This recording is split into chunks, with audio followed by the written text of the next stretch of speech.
How do you deal with marrying someone who's funnier than you? Do you feel intimidated? Why? It's like having a clown in your house for free. Why would you feel intimidated?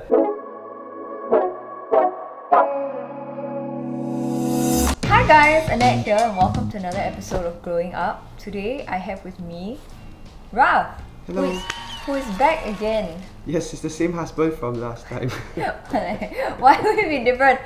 I guess you're kind of back by popular demand. After the previous video that we did, a lot of people asked for you to come back. So now here we are, one more year later. So this year is quite special because It's our 5th wedding anniversary and it's 10 years together.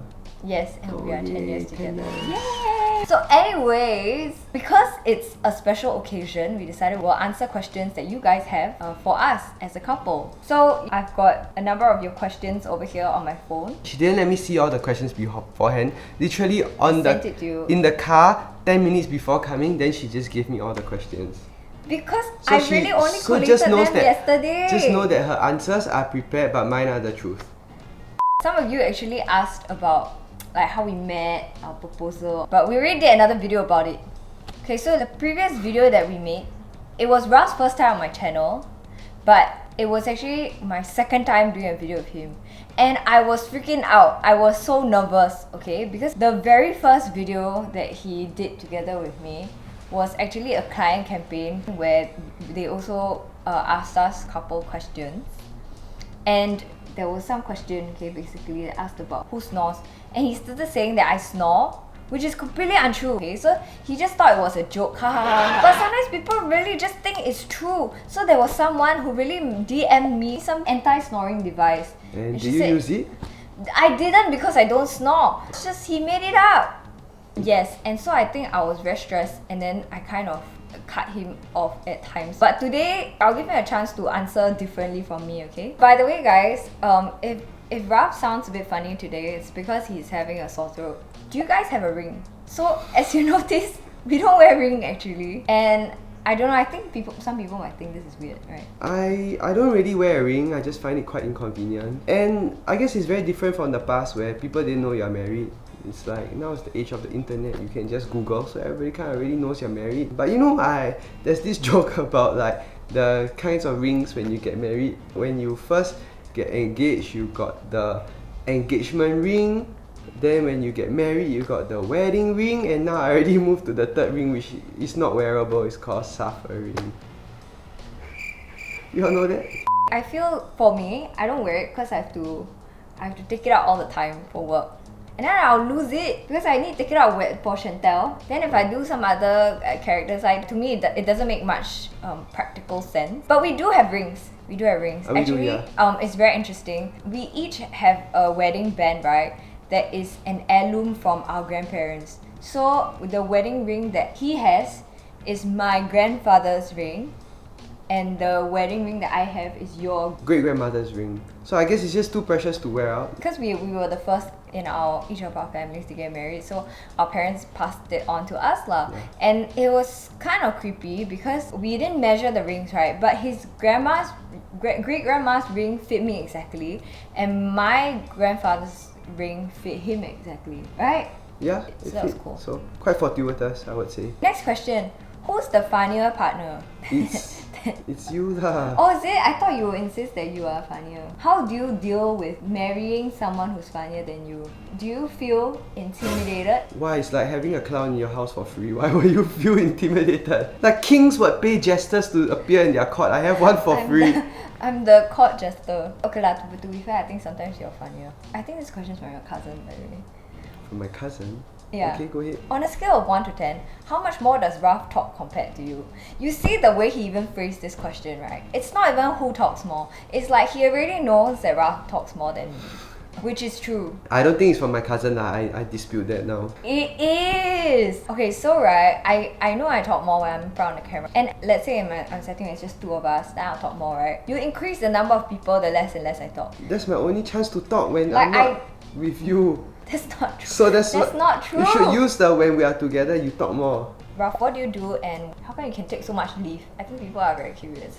Well, firstly, I don't take a lot of leave, so let's just clarify in case my boss is watching. Yes. I think think we just plan our holidays around the public holidays. Yeah, Just so to you guys. maximize the time. So I work in finance. I work in a hedge fund. So I think it's just quite okay. Like it's not very Yeah. overly stressful. my boss is very reasonable. If you're watching, what's your favorite thing about each other and a pet peeve about each other? I know my favorite thing about Annette, but why don't you go first? I Just keep to one for purposes of this video. I think one of my favorite things about you is that you're very focused. Focus. Like you're organized lah. Oh yes, And yeah. you are at the top of what is going on Yeah, at all times. It gives me a sense of assurance. Like sometimes I don't need to worry so much because I feel like you know what you're doing, you know what I mean? Yeah, I feel you lah. It's like coming for a shoot and then like 10 minutes before you're given the questions. It's I like collated them yesterday. I'm very busy. And I also didn't prepare for the questions. You think what, I have like a 10-page essay here for every question? I also don't. It's just the questions here. You can so see okay, it. maybe let me say my favorite things about Annette. Okay. I'm trying very hard to think right now. Maybe I'll come back to it later. No, I think I think one good thing about Annette is that she's very good natured. She's not malicious, she's quite kind-hearted. Yeah, you see, that's why he Somebody always bully me. once said No, really, that's why he was bullying me. I don't think that's true. But somebody once said, oh, Annette is a very good-natured Annette. I think it was your mother or my mother said. Annette is very good-natured. So I think that is one of her good traits. Maybe pet peeves, I would say that Annette is quite disorganized. Yeah, she kind of like leaves her stuff all over the house and I kind of get a bit stressed by looking at all the dirty things. Okay, but I'm working on it, no? Yes. Last time, right, if I like come back, then I just throw my things at the side, right? But I can tell because it takes a lot of effort out of me to not wait till the next morning. Okay, sometimes if I'll wait till the next morning. And I if commend really- you for that. Thank you, Good job. thank you, Yeah. thank you. Sometimes I might leave it the next morning if it was like midnight or so, right? But if I'm really super tired. But if I'm not, I really will stop myself and then just keep it back where it belongs. And then so I've been improving. Yeah, I think every year at the beginning of the year, we have 4 or 5 things that we try to work on for the whole year. Yes. So this is one of Annette's 5, So which she has kind of been working on. yes, I have So she's made progress, so we're proud of you, Annette. improvement. Yeah. Okay. Alright, moving on to the next question. No, I still haven't done my pet peeve. Oh, I about assume you. we were skipping that No. because there wasn't any to talk about. Actually, I have so many. I have too many already that Oh. I need to That's a surprise. I need to pick one between like you cough super loudly. I tell you, you know he now he's sick, right? So he coughs it out. Even when he's not sick, coughs like a freaking elephant. I don't know why. Sometimes I get water choked or something, but it's very rare. Okay. It's very seldom. So yeah, no, but it deafens me. Okay, so it's between that or between like You only say one. You no, don't I say don't, no, all no, and no. then you choke. between that or between like super clean freak like Yeah. or I own that, by the way. yeah. Yeah. But sometimes it's just a bit too much lah. Were there any shocking things you discovered about each other when you got married? Yes, of course. Like, How much hair women drop in the toilet? but that's not it's just exclusive so to much. me. It's just that's the general I female mean, species with you're long the hair. first woman I really live with, so was that a trick question? Okay, so for me, right, this was kind of crazy. So we're getting married, and then Raph had this thing where, because, okay, to be fair, right, he's really a super light sleeper. So Raph legit proposed this idea that we slept on like either separate beds or like in separate rooms, right? And to me, I was like, what the hell, this is so weird. I've never heard of that No, in but my I'm life. such a light sleeper, so in case she rolls around the bed like an elephant, I kind of wanted to prevent that. Because I need to sleep enough, so next day I can go to work and focus. As she said, I'm a very focused person. But yeah, so in the end, we just got separate blankets. Separate blankets. So that's how we solved it. How much time together physically or texting is shared in a week? We spent a lot of time together during the whole circuit breaker pandemic. But sometimes I would just be in a different room. Yeah, so I would say yeah, we don't spend like that much time. Yeah, not much lah. Yeah, just at night lah, sleep together in the same room, that's mainly that. Yeah, we text when he's in office, but also Not not much also. super a lot. I always reply and say, I'm at work, can we talk tonight instead? No, you don't. You just reply me okay. Oh yeah. Like I'll tell him something. Okay. Okay, I mean, I'm not going to write like a whole grandmother story essay to reply to you. I'll just see you tonight and tell you. Okay. Okay. What was your worst fight and how did you resolve it? Okay, this question is a little bit tricky to answer because Annette and I have this agreement where we cannot bring up past, like things that happened in the past that are more than 24 hours old. So you can. If we have already like discussed it and solved it. But by and large, you all do. But for the sake of this video, we're allowed to because it's just we're just answering a question. I honestly can't remember. Don't pretend. I really can't. I think our worst fight was quite recent actually. About what? We were in US. Oh my gosh. So it was super hot. We were in Arizona, and then we were in some zoo. Long story short, I was feeling faint, and then after that, I went back into the indoors, and then Raph went to the toilet. I couldn't find him, and then I was like, Raph, where are you? And then after that, later he said, I'm in the toilet. Then I said, okay, hurry up, I want to go already. And then when he came out, I said, I really can't, I'm going to faint. And then he said, Aiya, don't bluff lah. And then I was so angry, you know, because I was really feeling horrible. No, and then he said that. No, because you don't know. Sometimes people say like, oh my gosh, I want to faint lah. Like oh my gosh, I want to faint. You know that kind. So like, but I was so serious. And then he was also upset because I yelled at him. But I yelled at him because he was far away. Yeah, but I just want to say, his parents were on that trip, and then they sided me. So that's all you need to know, okay? It's one of those things that, you know, your parents just try to help by siding somebody else. Because I know that in my heart, I know they still side with me. So that's fine. No!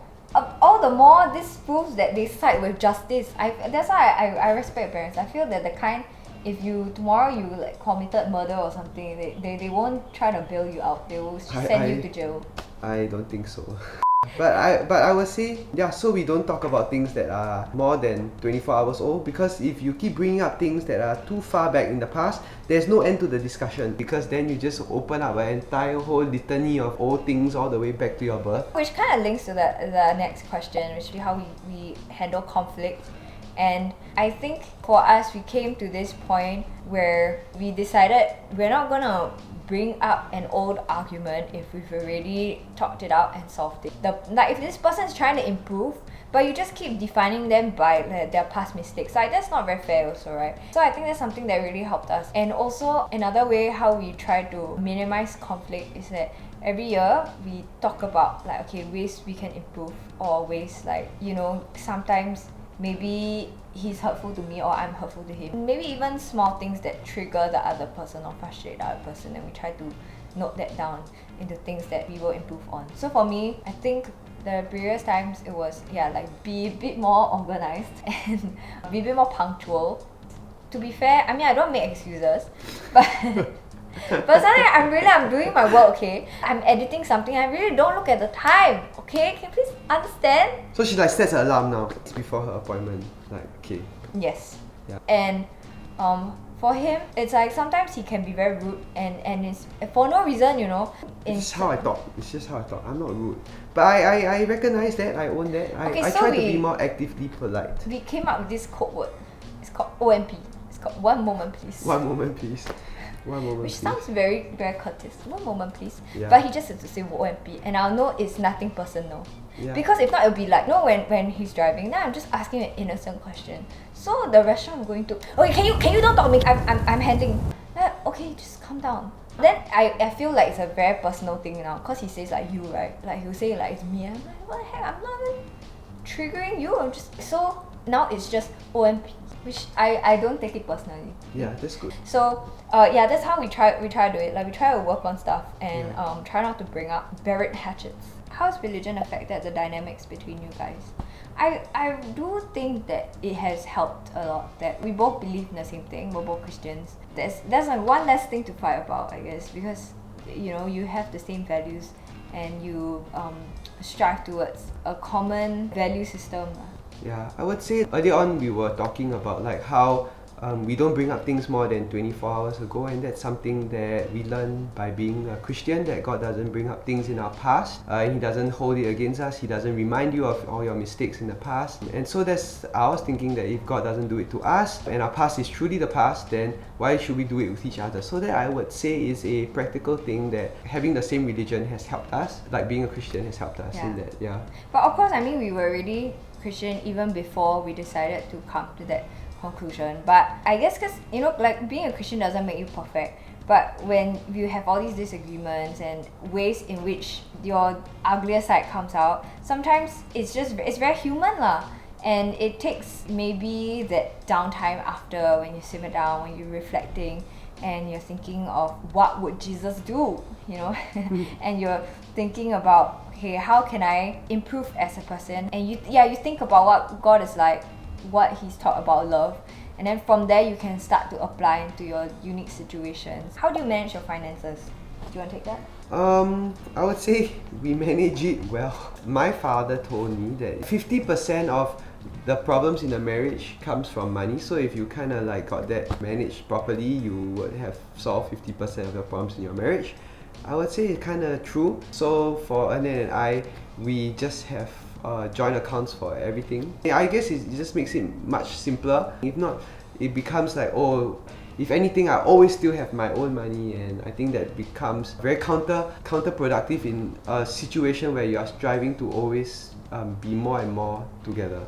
We just have basic rules, which is if you're spending on something that's more than $1,000 for example, just let me know. Just let the other person know. Not like, that I will control you, but it's just so that I know, like, oh shit, where did the money disappear to? And I guess we also would discuss if really I need to buy something, or you know, I'm gonna put in 5-figure sum into making a web series, then of course I have to discuss with Raph, right? I actually heard someone say that it's good to always have joint accounts, so in case, and this is I think I heard from like a boomer, okay, but she was saying that, oh, she doesn't let her husband keep separate accounts so that she knows where he's spending his money in case he's like having a like side thing, or like he's spending it in a bad way. So just like, so she can see everything, which I guess some people do that, but Annette can see what I buy. I mean, it's in that sense, the boomer has some truth. So some people might say, oh, the downside is that maybe you cannot surprise the other person with gifts. But I tell you, right, after you're married for 5 years, because you really have everything you need. You already, when you're dating, you bought each other all the gifts you need already. Like, if you want, I'll just bring him to a shop to buy it if he really wants something. Which we'll surprise with the activity itself, or surprise with the dinner. But I think it works for our relationship style because we don't really give gifts to each other, we give like experiences. So it's like, oh, let's say it's our wedding anniversary, I'm bringing you somewhere as a surprise, and then we go out at 6 o'clock, and then she doesn't know where we're going, but we're going to the night safari, for example. Or you just write me a card also, I'm very happy. Last time actually, the very first time he gave me a gift, right, he got mangoes from Surabaya, and then he wrote me a card, and I still remember the card. You know why? Because he spelled mangoes wrongly. It's like MANGOS. So what's wrong with that? There's an E in mango. I know, sorry. Okay, so for me, my love language is more like words of affection. So it's okay, I don't really need a lot of gifts. Which is the best kind of love language because that's free. But then sometimes that's why I get extra affected when you're very rude to me. I see. And then his love language is physical touch. Yeah, we don't even really buy gifts to each other, we're happy. Yeah, I would say so. Who's the real boss? It's him. You see, I tell you already, he'll just keep making stuff up. Stop it. You notice that she hasn't asked for my view, and I didn't get a chance to talk, and she just moved on to the next question. So okay, so why am I the real boss? I don't even dare to answer. That's how much of a boss you are. Stop it! That's not No true. room for questioning, Lee Jong-un. Okay, next question. Oh, we have so many of you guys asked this, which is kids. Are we gonna have kids? Yeah, of course. Of course, Yeah, I just want to have 2. But he wants to have more, but 4. Nah. I'll have 2 kids, then you can give birth to the other 2 yourself. I told her that if she has more than 3 kids, every additional kid she can get a cat, which is what she wants. No, but I don't want. I just want 1 cat for my dog. Okay. So it doesn't help if you're offering me more cats. Okay, well let's just get to I tea just first. want a cat to be friends with Jam. How do you keep the relationship alive? I would say constantly creating new experiences is important. So, for example, we go to Sentosa, constantly creating new excitement and new experiences helps to keep the relationship alive. It prevents the relationship from being like stale, monotonous, like every day we're just going to the same. Yeah, just eating downstairs. Don't want it to become like a mundane routine thing. Yeah. I think the key, if I were to kind of summarize, would be just do something that you don't really do usually. And I would say that these things are very helpful. It just prevents your relationship from being like predictable and routine. Yeah. Okay, so we've come to the end of the video. Hopefully we've answered as many of your questions as we possibly can. Yeah, do you have anything else you want to say? No. Yeah, so if you guys like this video, do like, comment and subscribe. And I look forward to seeing you in another episode of Growing Up. Bye. Bye!